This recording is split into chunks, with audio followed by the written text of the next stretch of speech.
un sous-marin a disparu en pleine mer. Aucune explosion, aucun appel de détresse, rien. Les deux superpuissances du monde ont affirmé, au même moment et avec le même ton, qu'il n'avait jamais existé.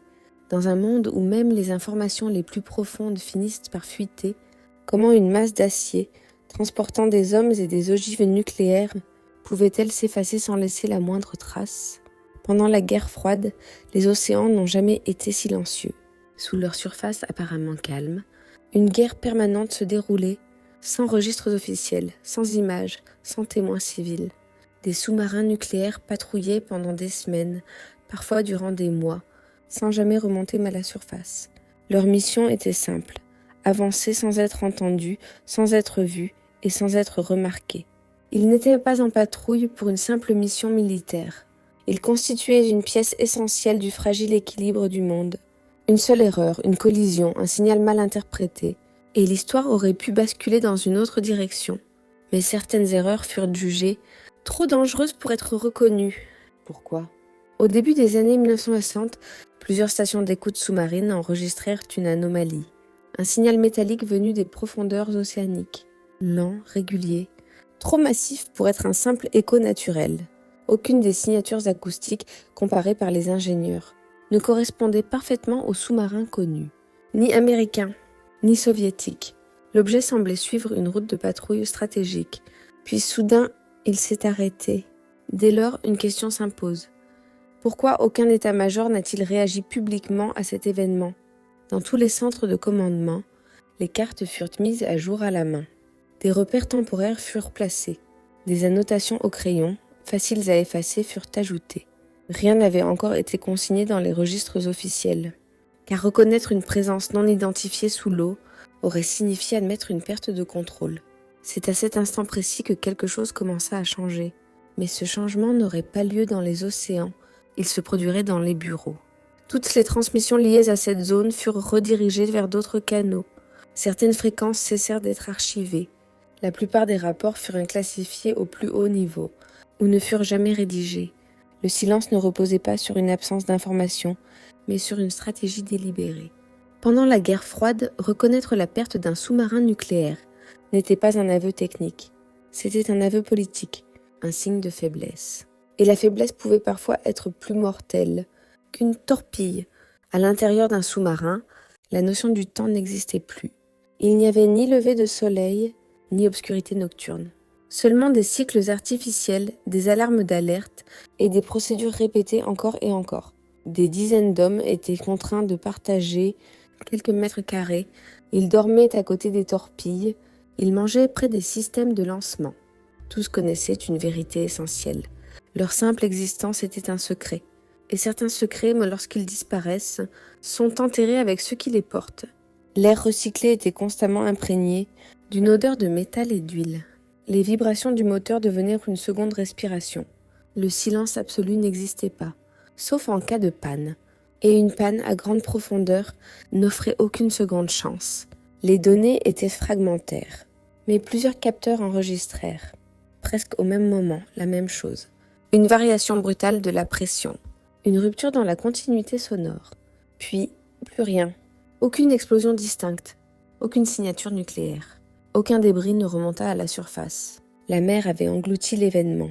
Était-ce une défaillance mécanique, une collision, ou quelque chose de bien plus grave encore, des années plus tard? Lorsque des journalistes posèrent des questions indirectes, les réponses qu'ils reçurent se révélèrent étrangement similaires. Aucun de nos sous-marins n'est manquant. Même formulation, même ton, la même assurance mêlée à une froideur bureaucratique. Deux camps ennemis, mais un seul déni. Ce ne pouvait pas être une coïncidence. C'était une ligne rouge tacite. Les deux parties savaient que reconnaître la perte reviendrait à contraindre l'autre à faire de même. Et personne ne voulait ouvrir cette porte. Pendant que le temps continuait de s'écouler à terre, pour certaines familles, quelque chose resta en suspens. Des marins ne revinrent jamais. Aucune annonce officielle de décès, ni médaille, ni cérémonie. Administrativement, ils n'étaient pas morts. Ils étaient en attente. Comment faire le deuil d'un homme que l'État refuse de déclarer disparu ? Certaines épouses reçurent des lettres vagues, d'autres un silence absolu. Leurs noms n'apparurent sur aucun monument, comme si ces vies, n'avaient jamais été envoyés en mission. Les incohérences ne commencèrent à apparaître que des décennies plus tard, lorsque certains documents furent partiellement déclassifiés. Des journaux de bord aux pages manquantes, des cartes marines modifiées après coup, des mentions de anomalies submergées non identifiées, rien d'assez clair pour accuser, mais trop précis pour être ignoré. La vérité semblait avoir été volontairement fragmentée. Pourquoi conserver des fragments? Mais jamais l'ensemble. Aujourd'hui encore, les profondeurs marines continuent de garder leurs secrets. À plusieurs kilomètres sous la surface, il est possible qu'une coque d'acier repose, intacte ou brisée. À l'intérieur, des hommes figés dans leurs derniers instants. Des procédures interrompues, des ordres qui ne sont jamais arrivés. La mer n'a jamais confirmé leur mort. Les États non plus. Et tant que certains refuseront de reconnaître leur existence, ils resteront des disparus, dont il est même interdit de prononcer le nom. Mais un détail continue de troubler les historiens. Quelques années après les faits, un document interne mentionna brièvement une perte non attribuée, impossible à reconnaître publiquement. Peu de temps après, ce document fut de nouveau classifié. Désormais, une seule question s'impose. Si aucun pays n'a perdu ce sous-marin, qui a ordonné que son existence soit effacée? Pendant des années, cette affaire n'exista que sous forme de rumeurs. Des murmures entre anciens marins, des notes de bas de page ignorées par les historiens officiels. Puis lentement, presque à contre-temps, les archives commencèrent à parler. Pas clairement, pas honnêtement, mais suffisamment pour montrer que, dès le premier jour, le silence n'avait rien d'une improvisation. Ce silence avait été préparé. Pourquoi classer un événement qui n'a jamais existé? Au fil des déclassifications partielles des années 1990, certains chercheurs remarquèrent un motif étrange. Des documents faisaient référence à des patrouilles théoriquement complètes, mais dont les durées ne correspondaient pas aux standards. Des missions qui n'avaient ni début clair, ni fin officielle. Des équipages comptabilisés, puis effacés. Comme si la machine administrative avait continué à fonctionner, sans jamais admettre ce qui s'était arrêté. Au cœur de ces anomalies se trouvait une mention rare, presque anodine, perte non attribuable. Dans le langage militaire, ce terme n'existait pratiquement pas. Une perte devait toujours être expliquée, classée, imputée. Ici rien, ni accident, ni attaque, ni erreur humaine. Juste une absence que personne ne pouvait endosser sans provoquer une réaction en chaîne. Car attribuer la perte signifiait désigner un responsable. Et désigner un responsable, dans le contexte nucléaire, revenait à justifier une riposte. Les analystes de l'époque le savaient. Ils travaillaient dans un monde où chaque conclusion pouvait devenir un prétexte à l'irréversible. Alors ils choisirent une troisième voie. Ne rien conclure. En interne pourtant, tous les scénarios furent envisagés. Accident mécanique. Possible. Mais les systèmes redondants rendaient une panne totale extrêmement rare. Collision avec un autre sous-marin. Plus inquiétant, car cela impliquait la présence simultanée de deux unités ennemies dans une zone officiellement propre. Erreur de navigation. Improbable à ce niveau de formation. Incident impliquant un prototype inconnu. Cette hypothèse notée en marge fut rapidement barrée. Pourquoi certaines hypothèses furent-elles étudiées, puis effacées des rapports finaux? La guerre froide est souvent racontée comme une confrontation de systèmes, mais au fond, elle reposait sur des humains fatigués, sous pression constante. Dans les sous-marins, les équipages vivaient dans un état de tension permanent, privés de nouvelles, privés de lumière naturelle, privés de tout recul. Les erreurs humaines existaient, mais les reconnaître aurait fragilisé l'image d'une dissuasion parfaite. Et une dissuasion imparfaite ne dissuadait plus. Alors certaines erreurs furent simplement absorbées par la mer. Pendant que les stratèges protégeaient l'équilibre mondial, les familles, elles, restaient seules. Elles écrivaient, elles demandaient, elles attendaient.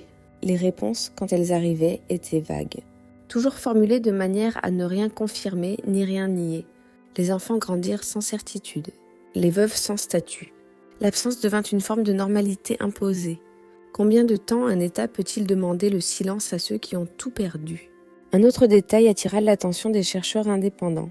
Peu après la disparition supposée, certaines zones océaniques furent discrètement classées comme zones d'exercice permanent, officiellement pour des raisons de sécurité, officieusement pour empêcher toute exploration civile, des zones où la pêche était limitée, où la navigation scientifique nécessitait des autorisations spéciales, des zones où quelque chose reposait peut-être intact, Pourquoi protéger un endroit vide? Ce qui rend cette affaire unique, ce n'est pas seulement la disparition, c'est l'accord tacite entre deux ennemis irréconciliables.